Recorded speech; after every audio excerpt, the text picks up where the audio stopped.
Greetings lovelies, hi, it's Emmy. Welcome back to another Emmy Eats. Today I'll be eating the UK once again, but this is a special episode because this is a follow-up to the UK 6, I believe, in which Mr. H sent me a huge package of British treats, and this is the continuation of that. If you missed that video, I shall put the link, as always, in the description box. Like I just mentioned, Mr. H sent me a huge package filled with British treats, including some Walker's chips and a lot of traditional British things. If you missed the Walker's chip tasting, I'll put that down below as well. And I forgot to mention in the last video, Mr. H also sent me an Operation Ration Pack, or Rat Pack as they're known, which is a British Army ration pack. So if you missed that video, I'll put that link down there as well. So thanks so much, Mr. H, for your generosity and your kindness to send me all these wonderful things. I'm super excited to do this follow-up video. I wish I could have eaten them all in the first video, but my tummy was just too full. Mr. H also included practically a pamphlet with very specific instructions on how to eat these things, which is great. Instructions included making sure I had some hot buttered toast. My husband actually made this bread yesterday. Yay! Okay, so let's begin with this very interestingly named thing. It's called Patum Peperium. Look at that. The gentleman's relish, established in 1828, delicious on hot toast. Now that looks very interesting. So this apparently is an anchovy spread that must be spread very thinly upon toast. So let's try that. Alright, so we open it by peeling this label. Great, look at this. Oh, that's terrific. I love that jar.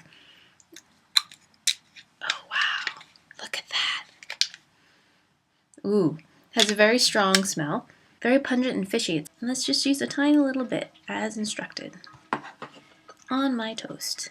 Yay. Dun dun dun, scrape, scrape, scrape.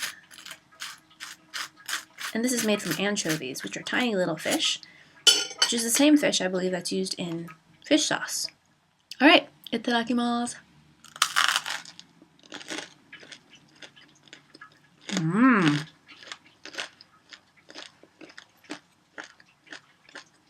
It's great. Very salty, but very reminiscent of fish sauce. Really deep flavors. Fishy, but quite pleasant. It has that really complex fermented flavor and smell, but delicious. Love it. The oiliness of the fish flavor and the butter go really nicely together, and then you have the crunch of the toast. Fantastic. And after you eat the toast, you get this kind of residual fish flavor that's kind of iodine-y and briny, and I think quite pleasant. This is called Maggie Maize of Liverpool, original Scouse. Potato and beef stew. Look at that, isn't that great? So Scouse, or sometimes it's called lobscouse, is a traditional dish from Liverpool, and it was originally cheap sailor food. As per directions, I heated this in the microwave. It reminds me of the MRE packs. Oh, it smells great. Chunks of carrot and potato and beef as well. So I'm going to put some on my toast here. Let's get the taste. Here we go.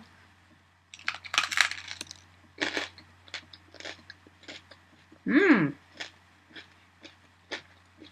It's just a beef stew. Let's try a taste of the beef.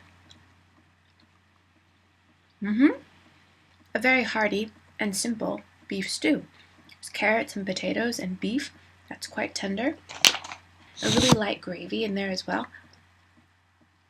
Not a lot of seasoning. I don't taste any herbs or anything. It just tastes slightly sweet from the carrots and beefy, but quite light and very hearty.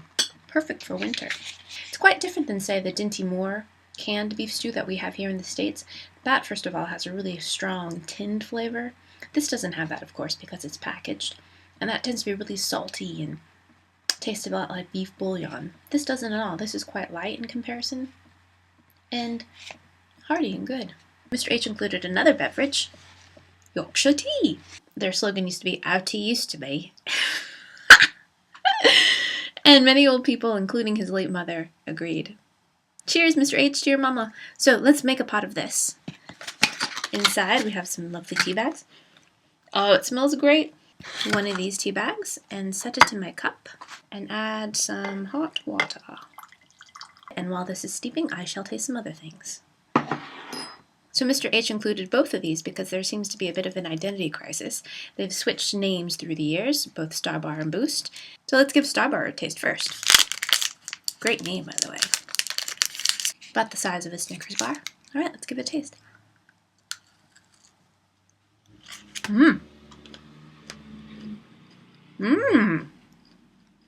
If you're a peanut butter lover, you'll love this. So in the middle of this candy bar, some sweetened peanut butter. And then inside that, there are some crunchy bits, a little bit like Butterfinger. Again, peanut butter crunchy bits. And then outside that, there's some chewy caramel. And then that's all enrobed in milk chocolate. Pretty good. Next, we have Boost. Let's give that one a taste. It too is wrapped in milk chocolate. Okay.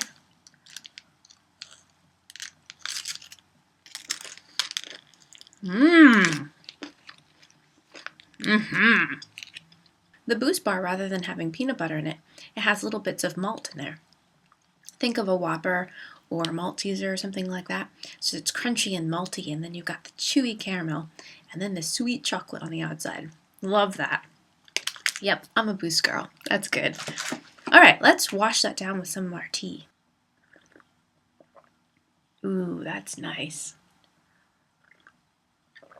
And I know a lot of you British are balking at the moment because I'm not adding any cream or sugar, but I enjoy my black tea neat. Ever since I've had this lactose intolerance thing, I've just been having my black tea without milk, and I love it. I feel like without the milk and the sugar, you really taste the tea itself, and it's lovely. This is great tea. It's not at all bitter, it's smooth and rich, and just really nice, comforting cup of black tea. We actually drink a lot of tea in my house, and for you tea aficionados, I highly recommend getting one of these little electric pots. The reason why I like them is this has variable temperature, so you can get the temperature of your hot water perfect. So for black tea, for instance, I actually don't put it to boil, although it says boil. I usually set my black tea about 200 degrees. This is Fahrenheit, of course. And then you get a perfect cup of tea. It's particularly good for green tea, because if you use water that's too hot for green tea, it gets way too bitter. So yeah, highly recommend one of these. Made by McVitie's, and it's Krack-a-wheat, and it's crispy wheat and rye crackers. Whoa, whoa, ah! Okay. Look at the size of these crackers, they're huge. Beautiful squares, lots of grain in there, and looks like the top is salted.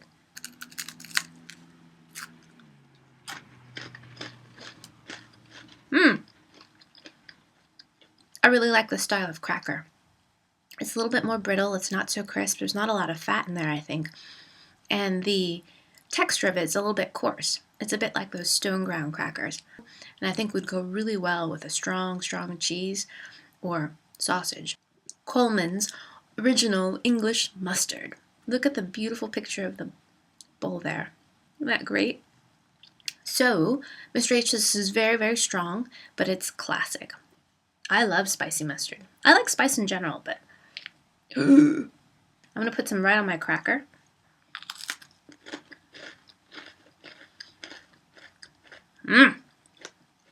Delicious. It's actually quite salty, and it's got a nice amount of heat and mustardy kick to it, but it's not very vinegary. Say, like some of the mustards that I had in Austria or Germany, or Finland for that matter. I had the, what was it called? Turuntinappi, I believe it was called, from Finland. It was a lot more vinegary. That one was quite hot as well, but this was a little hotter.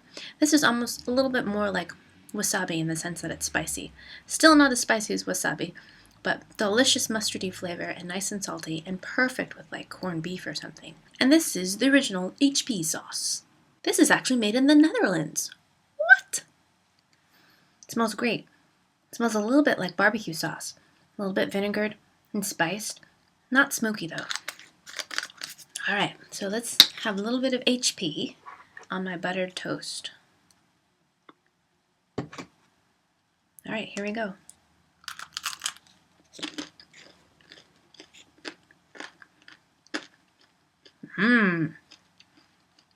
Very vinegary, and maybe a little bit of tomato in there, and then just lots of rich flavors.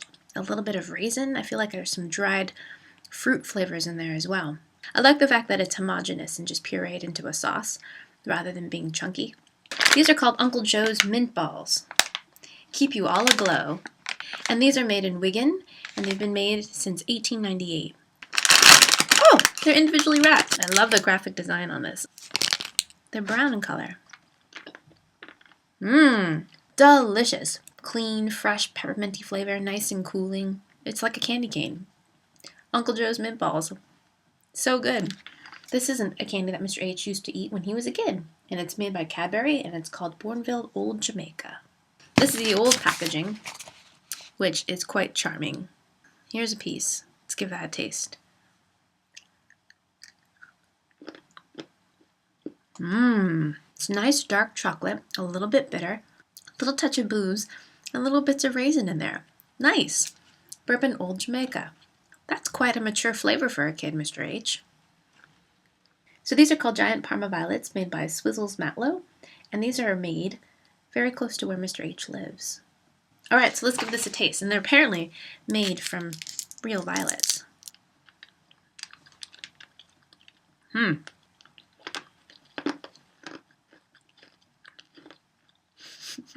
Mmm. Mmm.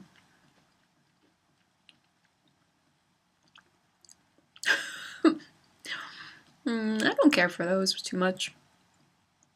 They taste like bloomers, or what I imagine bloomers would taste like. They taste matronly and starchy, and yeah. I think this is something that I'd like to smell rather than eat. It's very, very floral and quite sweet. The texture is a bit like a tablet. It's kind of dry and crumbly. Made by Swizzles Matlow. What a great name. Parma Violets. Similar to some of the older candies that I had, say in my old-fashioned American candy video. I'll put the link down below. And I also had one called Viol, which I believe I ate from Sweden.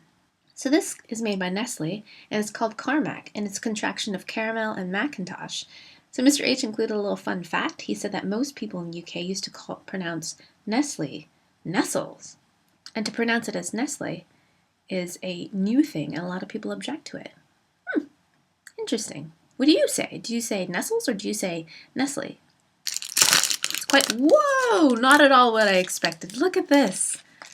It's a blonde bar.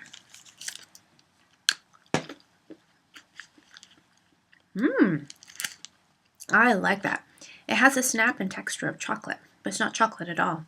It has a little bit of that fudge flavor, but not the American fudge. It's not chocolatey at all, but the UK fudge, which is a completely different animal. At any rate, it has a little bit of a caramel flavor in there, very sweet and very milky. It tastes a lot like condensed milk with a little hint of caramel. Delicious, but with a snap of chocolate. Yum. Thank you so much, Mr. H, for sending me such a huge, comprehensive package of very traditional British treats. It was a delight. Both sweet and savory, very local, very regional, and very interesting flavors. And things that people might not like. But I loved it all. I loved it all. It was delicious. Even the Parma Violets. I'm willing to try anything at least once. And even if I don't like it, I'm happy to try it because at least I tried it, right? Alright, thanks so much again, Mr. H, and thank you guys so much for watching. I hope you guys enjoyed that, and I hope you guys learned something. Let me know if you've had any of these treats before. Are any of these your favorite? Have you ever had Gentleman's Relish? Let me know in the comments below. I want to know. I hope you guys enjoyed that. I hope you guys learned something, and I shall see you in my next video. Toodaloo. Take care. Bye. They're neat.